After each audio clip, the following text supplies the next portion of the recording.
I've always believed that numbers don't lie, even when people do. That Wednesday evening in March was no different from countless others before it. I was hunched over my laptop in my home office, reviewing our monthly expenditures as I did at the end of every month. The familiar glow of spreadsheets illuminated my face as I meticulously traced every dollar that flowed in and out of our accounts. It was a ritual that Linda, my wife of 12 years, had once found endearing but in recent months had started to mock as obsessive-compulsive bookkeeping. "It's just money, John," she'd say with that little laugh that used to make me smile. "Not everything needs to balance perfectly." But I knew better. Money tells stories, honest ones. And that night, our financial statements were telling me a story I wasn't prepared to hear. $5,000 transferred out of our joint savings account on the 3rd, another $7,500 on the 17th, and a third transfer of $6,200 just 2 days ago. Almost $19,000 in total, gone in a single month with no corresponding entries in our regular expenses. I scrolled back through the previous months. Smaller amounts, but a clear pattern. This wasn't new. It had been happening for at least 9 months. How had I missed it? The answer was painfully obvious. Linda had taken over paying the monthly bills last summer when I was working overtime on a major project. I had trusted her completely, only checking the overall balances rather than reviewing the detailed transactions. My stomach tightened into a knot as I pulled up the transaction details. Each transfer was authorized with Linda's credentials, moving money to an account I didn't recognize at Cayman National Bank. My first thought wasn't betrayal, it was concern. Was she in trouble? Gambling? Drugs? Being blackmailed? We'd always been honest with each other about our finances. We'd planned our future together, the vacation house in Maine, retirement at 55, traveling the world. Those dreams required discipline and planning. Linda knew that. I closed my laptop and walked downstairs, trying to compose myself. The house was quiet except for the soft music coming from the kitchen where Linda was preparing dinner. "Hey," I said, leaning against the door frame, trying to keep my voice steady. "Can we talk about something?" Linda turned, wooden spoon in hand, her dark hair pulled back in a loose ponytail. She was still beautiful at 40, with laugh lines that only added character to her face. "Sure, what's up?" "I was just going through our accounts," I began, watching her face carefully. "There are some transfers I don't recognize. Pretty significant ones." For just a fraction of a second, something flashed in her eyes. Alarm, perhaps. But it was quickly replaced by confusion. "Transfers? What do you mean?" "About $19,000 this month alone. To an account in the Cayman Islands." Linda set the spoon down and wiped her hands on a kitchen towel, buying time. I could almost see the calculations happening behind her eyes. "Oh God, John." Her voice dropped to a whisper. "I was hoping you wouldn't notice." My heart sank. "Notice what exactly?" She pulled out a chair at our kitchen island and sat down, gesturing for me to do the same. "I've been worried about you. For months now." "Worried about me?" This wasn't the direction I'd expected the conversation to take. "The gambling, John." She reached for my hand across the counter. "I've known for a while, but I didn't know how to bring it up." I stared at her, bewildered. "What gambling? Please don't lie to me." Her eyes welled with tears. "I found the receipts from the casino in your jacket pocket last fall. Then I started noticing the money missing from our accounts. At first I thought you were handling it, that maybe it was just a phase, but it kept getting worse." My mind reeled, trying to process what she was saying. "Linda, I haven't been to a casino in years. Not since that trip to Vegas with the guys before we were married." She shook her head. "I know this is hard to admit. Addiction is a powerful thing. That's why I've been moving some of our money to a secure account, to protect us, to protect our future." A tear slid down her cheek. I didn't want to confront you until I had a plan. I've been researching treatment options. The performance was flawless. The concern in her voice, the tremble of her hands, the tears. If I hadn't seen the transaction records myself, if I hadn't known with absolute certainty that I hadn't gambled a single dollar, I might have believed her. "That's your explanation?" I asked quietly. "That I'm secretly gambling away our savings?" "John, please, this is the first step, admitting there's a problem. We can get through this together." I stood up, my chair scraping against the floor. "Show me the receipts." "What?" she asked. "The gambling receipts you found in my jacket. Show them to me." "I didn't keep them. I was too upset," she replied. "Which jacket was it? What casino? What dates? If I'm gambling away thousands each month, surely you have some details." She faltered for only a moment. "It wasn't just receipts. It was the secretive phone calls, the late nights at the office, the way you've been distracted and irritable." She stood and walked around the island to put her hands on my shoulders. "John, I love you. Please let me help you." I looked into the eyes of the woman I had loved and trusted for over a decade and saw a stranger. In that moment, I knew two things with absolute certainty. Linda was lying, and I needed to find out why. "I think I need some air," I said, stepping back from her touch. "John, we'll talk more later," I replied. I walked out of the kitchen, grabbed my keys, and left the house. As I sat in my car in the driveway, I made a decision. I wouldn't confront her again, not until I knew the full truth. The accountant in me needed all the data before making a conclusion. Linda had just declared war with her lie. She didn't know it yet, but she had just made an enemy of the most methodical man she'd ever met.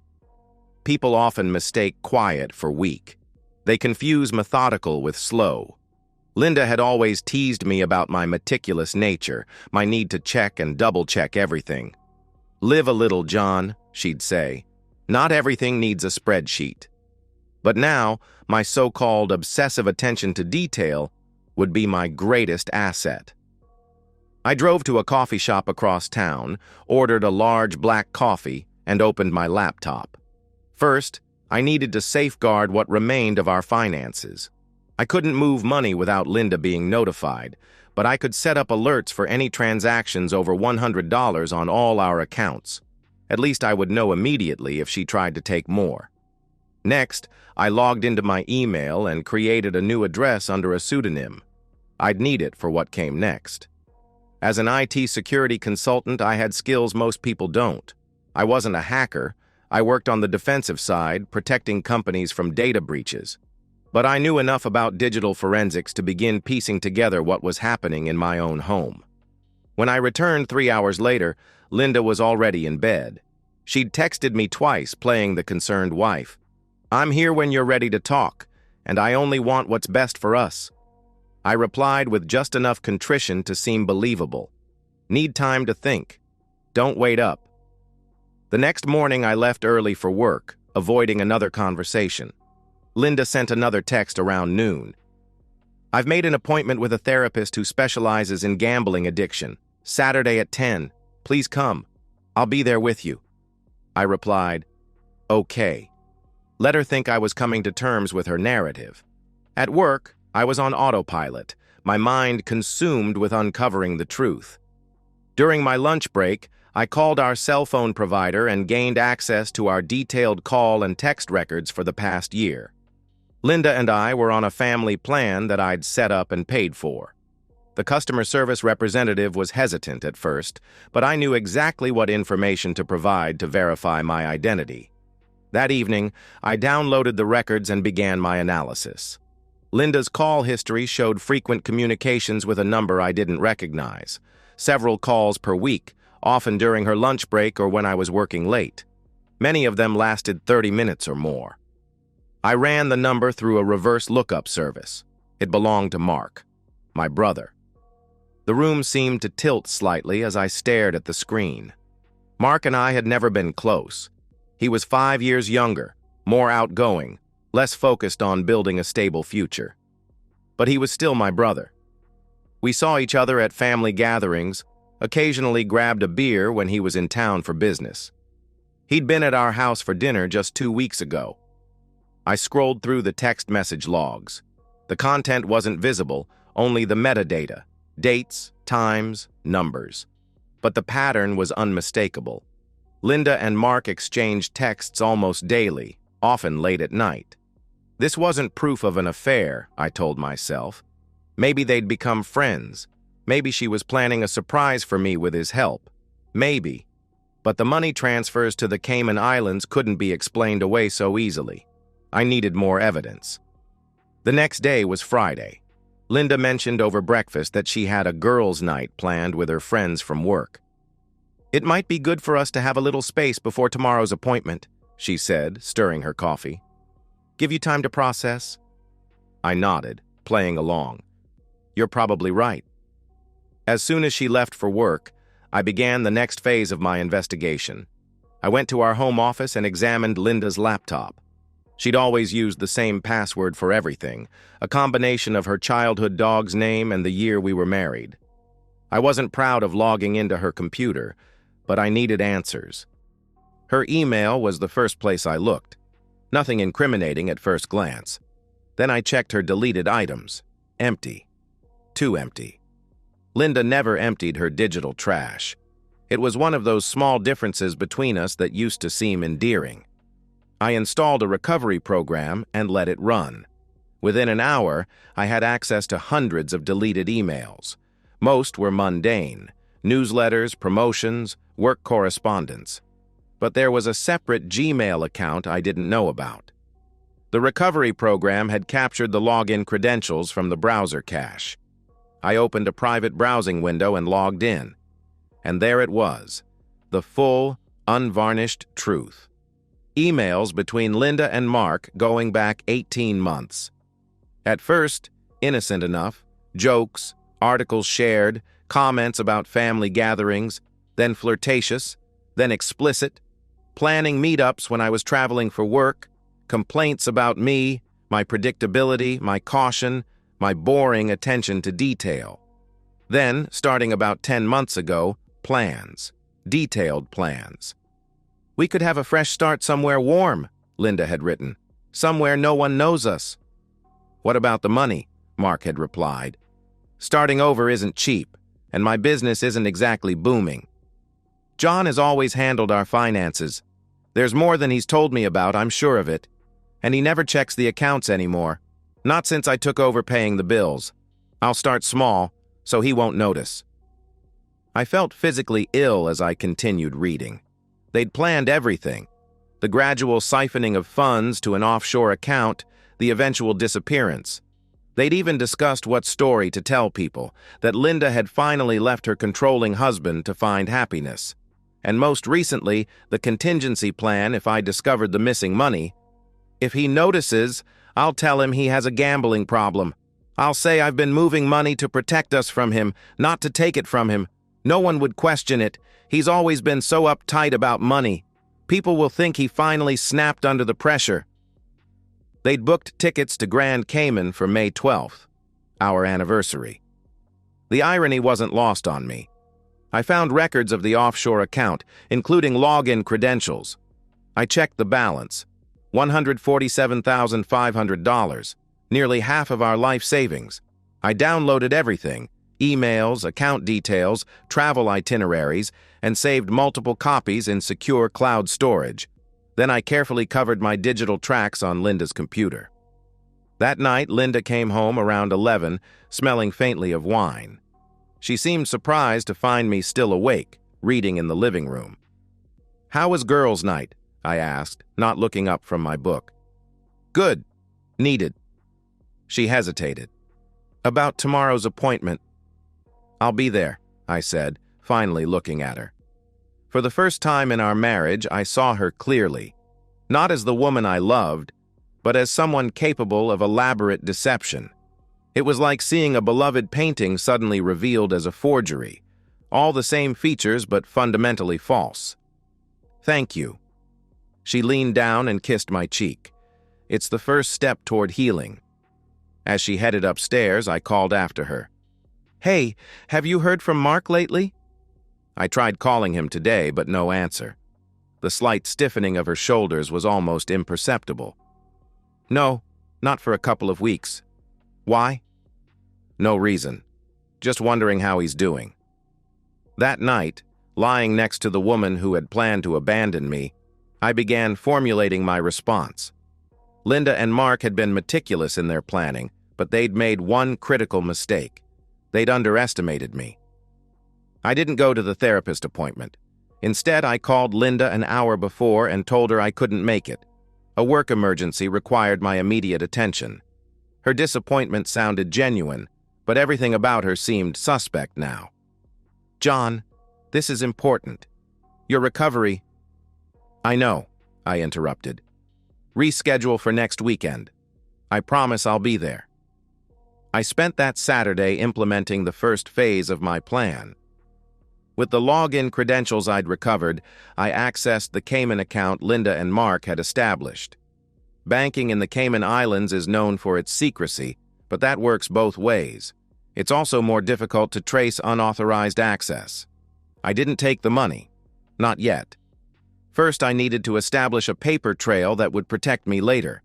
I set up a meeting with Harold Winters, a forensic accountant I'd worked with on a case involving corporate espionage the previous year. I didn't tell him the full story, just that I suspected financial impropriety involving my accounts and needed professional documentation. "Divorce coming?"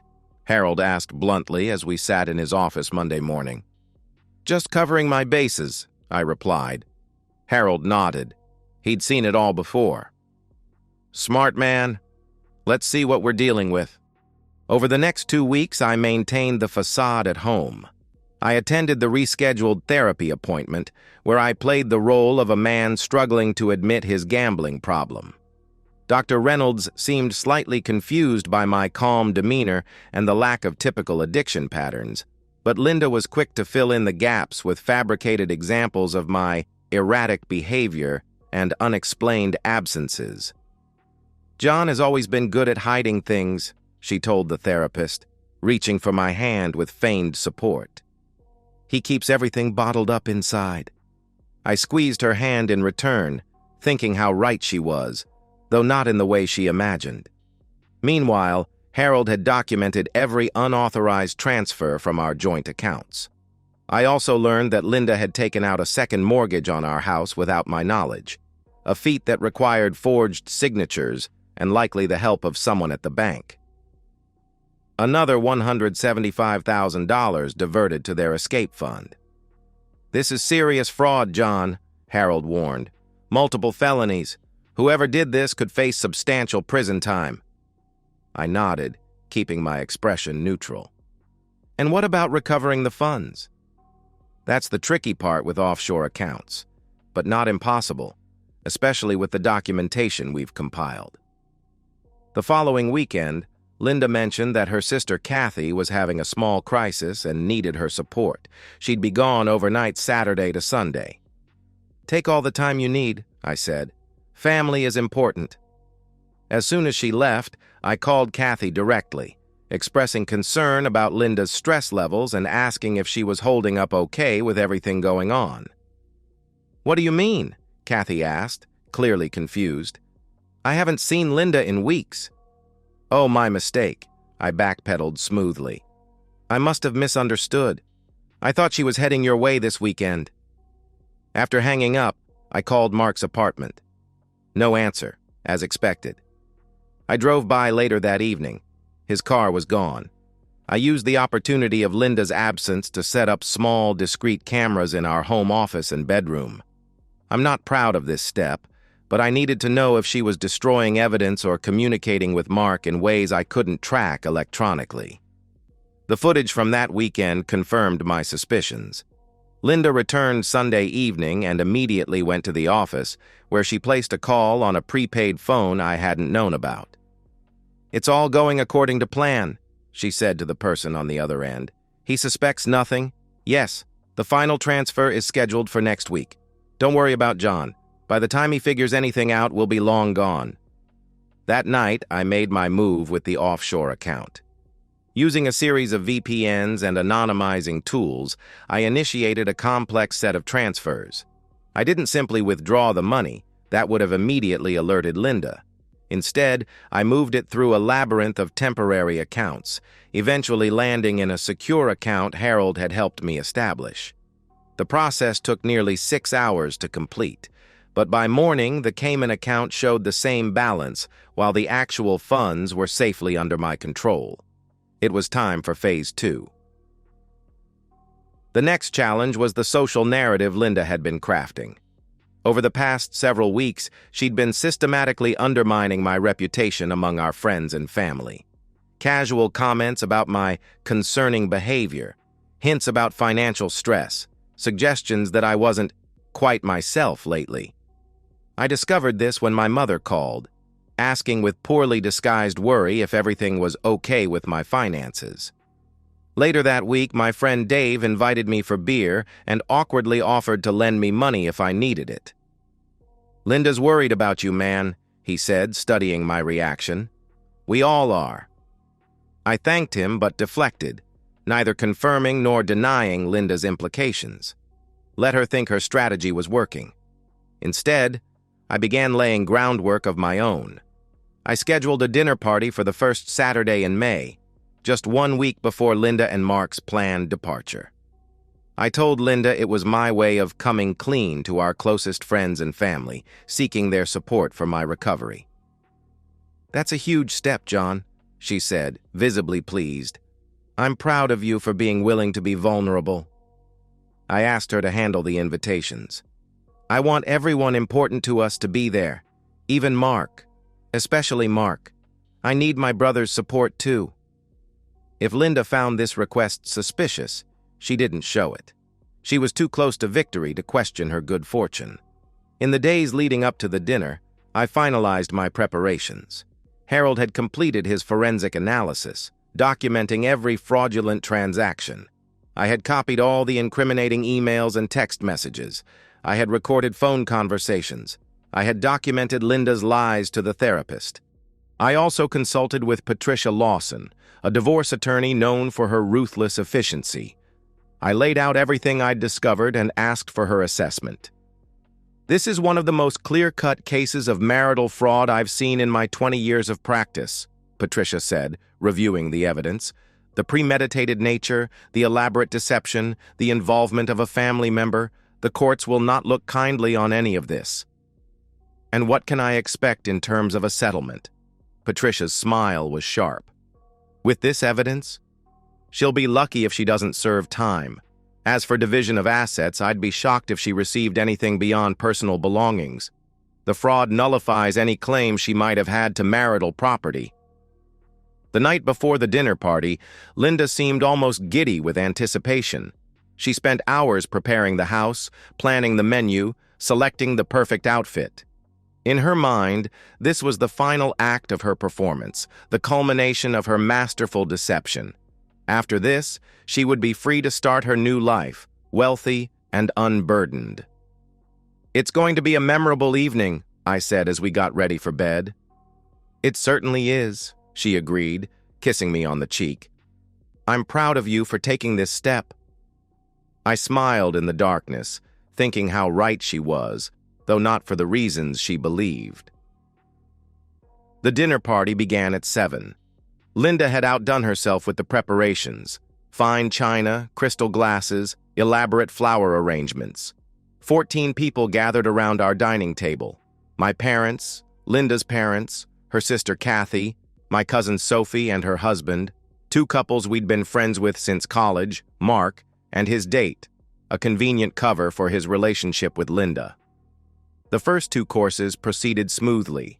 Linda was the perfect hostess, refilling wine glasses, encouraging conversation, casting concerned glances my way as if preparing everyone for my difficult announcement.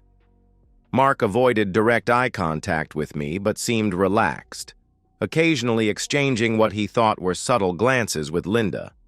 No one else would have noticed these small interactions: a brief touch as she served the salad, a shared look when someone mentioned future plans. After the main course, Linda gave my shoulder a supportive squeeze. "John has something he'd like to share with everyone," she announced, her voice gentle but carrying the practiced tone of someone who has rehearsed this moment. All eyes turned to me. I stood slowly, glass in hand, feeling a strange calm settle over me. The time for deception was over. "Thank you all for coming tonight," I began. "As Linda mentioned, I do have something important to share."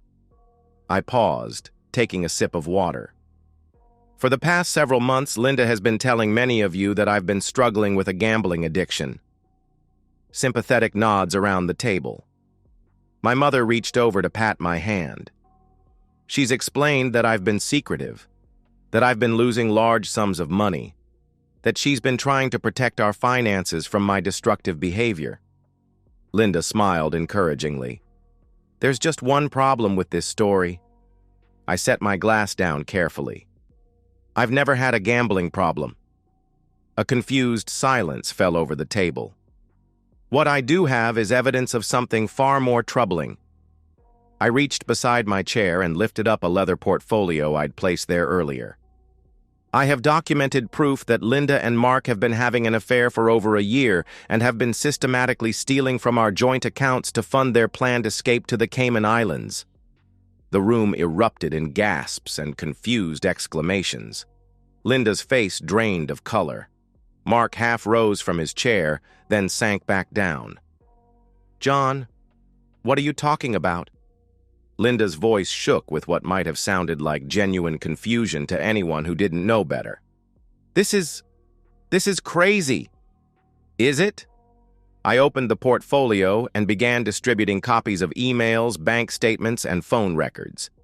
"Here are emails between Linda and Mark discussing their relationship and their plans to take my money and disappear. Here are records of transfers to an offshore account totaling over $320,000, including a fraudulent second mortgage on our house." Linda's mother let out a small cry. My father was staring at Mark with undisguised disgust. "John, you're making things up because you're ashamed of your addiction," Linda tried, but her voice lacked conviction. "Tell them, Mark." Mark looked like he might be sick. "Linda, stop. It's over." For the next 20 minutes, I methodically presented the evidence of their betrayal. The secret phone calls, the hotels booked in cash, the offshore account, the scheduled flights to Grand Cayman on our anniversary. "And here's the cruelest part," I continued, my voice steady despite the emotion churning inside me. "When Linda realized I'd discovered the missing money, she didn't come clean. Instead, she fabricated a story about me having a gambling addiction, a lie she's spent weeks spreading to everyone in this room. She even arranged therapy sessions where she gave detailed accounts of my non-existent gambling binges." Linda pushed back her chair abruptly. "This is insane. I can't listen to any more of this." "There's just one more thing everyone should know," I said as she stood.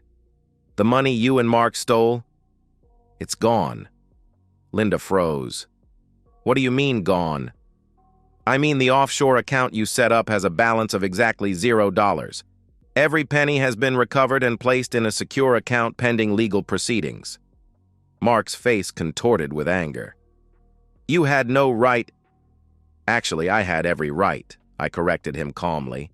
"It was my money, fraudulently obtained through forged documents and unauthorized transfers, a fact that has been thoroughly documented by a forensic accountant and reviewed by my attorney." The dinner party dissolved into chaos after that. Linda's parents left immediately, her mother in tears, her father unable to look at his daughter. My parents stayed, my mother holding my hand while my father made calls to arrange for a hotel room for me that night. Mark slipped out during the commotion. Linda alternated between tearful denials and angry accusations, but the evidence was irrefutable. When she realized she couldn't salvage the situation, she locked herself in our bedroom, refusing to come out. As our friends awkwardly made their exits, offering stunned condolences, Dave pulled me aside. "Jesus, John, I had no idea. When Linda told us about the gambling, we completely believed her." "That was the plan," I replied. She's always been convincing. After everyone had gone, I packed an overnight bag and prepared to leave. Linda emerged from the bedroom, her face blotchy from crying. "You've ruined everything," she said, her voice raw. "No, Linda, you did that all on your own." Her expression hardened. "You think you've won? This isn't over." I looked at her, this stranger wearing my wife's face, and felt only a deep weariness. "Actually, it is. The legal proceedings start Monday. I suggest you find a good attorney." As I walked out the door of what had once been our happy home, I felt something unexpected. Relief. The weight of deception had been lifted, replaced by the lighter burden of truth. The legal proceedings were swift and decisive. Patricia Lawson was as efficient as promised, presenting the evidence of financial fraud, forgery, and conspiracy so compellingly that Linda's attorney advised her to accept a settlement rather than risk a trial. The terms were exactly what Patricia had predicted. I retained the house, our remaining savings, and my retirement accounts. Linda received only her personal belongings and her car. The fraudulently obtained second mortgage was investigated by the bank, which pursued its own action against Linda when they discovered one of their employees had helped process the forged documents. Mark faced his own legal troubles. His business partners, alarmed by the revelations, initiated an audit that uncovered financial improprieties there as well. He lost his partnership and his professional license was suspended pending investigation. My parents, devastated by Mark's betrayal but supportive of me, tried to maintain relationships with both their sons. I didn't discourage this. Family bonds are complicated, and despite everything, Mark was still their child. As for the social fallout, it was both better and worse than I'd anticipated. Better, because most of our friends rallied around me once the truth was known. Worse, because I discovered that the human tendency to gossip meant that my personal tragedy became the subject of speculation and whispered conversations far beyond our immediate circle. 3 months after the dinner party revelation, I ran into Linda's sister Kathy at a local cafe. I almost avoided her, but she approached my table with an unexpectedly friendly expression. "Mind if I join you?" she asked. I gestured to the empty chair across from me. "Please?" Kathy stirred her coffee for a moment before speaking. "I want you to know that none of us had any idea what Linda was doing. We're all... horrified isn't a strong enough word. I never thought you knew," I assured her. "She's staying with our cousin in Philadelphia," Kathy continued, "working as a receptionist. It's quite a step down from her executive position." I nodded, unsure how to respond. I didn't take pleasure in Linda's reduced circumstances, but I couldn't summon sympathy either. "Have you heard about Mark?" Kathy asked. "My mother mentioned he's moved back to their place temporarily." "And his legal issues?" I shook my head. "I'm not involved in that." Kathy hesitated, then said, "Linda still insists it was all Mark's idea, that he manipulated her." A short, humorless laugh escaped me. She always was good at shifting blame. For what it's worth, I don't believe her. Kathy's eyes held genuine regret. "I'm sorry for what they did to you, John." As Kathy left, I sat thinking about blame and responsibility. In the end, it didn't matter whose idea it had been originally. They had both chosen deception. They had both betrayed me. And they were both facing the consequences of those choices. 6 months after the divorce was finalized, I sold the house. Too many memories, too much pain embedded in those walls. I bought a smaller place closer to downtown, a fresh start. I declined to press criminal charges against Linda, despite Patricia's recommendation. The financial penalties, social ostracism, and destruction of her career seemed punishment enough. Some might call this weakness, but I saw it as reclaiming my own humanity. I refused to let bitterness define my future. As for Mark, our relationship was beyond repair. My parents continued to hope for reconciliation, but some betrayals cut too deep. Perhaps time would eventually dull the edge of that pain, but I wasn't counting on it. 1 year to the day after I discovered the first suspicious transfers, I received an unexpected letter. The return address was Philadelphia. John, I've started therapy. Real therapy. Not the kind where I manipulate someone into believing lies about my husband. My therapist suggested I write to the people I've harmed as part of my recovery process. I don't expect forgiveness. I don't deserve it. But I want you to know that I understand now how profoundly I betrayed not just your trust, but your kindness, your integrity, and your love. The woman you married disappeared long before you discovered the missing money. I lost myself in a fantasy of who I thought I wanted to be and what I thought I deserved. The irony is that I had everything I could have wanted already. A husband who loved me, respected me, and treated me with unfailing honesty. I'm not asking for another chance. That would be insulting to us both. I only want you to know that I recognize the depth of my failure as your wife and as a human being. I hope you find happiness again, John. You deserve it more than anyone I know. Linda. I folded the letter and put it away in a drawer. Whether her remorse was genuine or another manipulation didn't really matter anymore. I had moved beyond the need for her apology. People sometimes ask if I have trouble trusting after what happened. The surprising answer is no. Linda and Mark's betrayal taught me that trust isn't naivete. It's a choice we make with open eyes. I choose to believe in people's better natures, while also paying attention to the evidence in front of me. The accountant in me still tracks the numbers carefully, but now I count things that truly matter.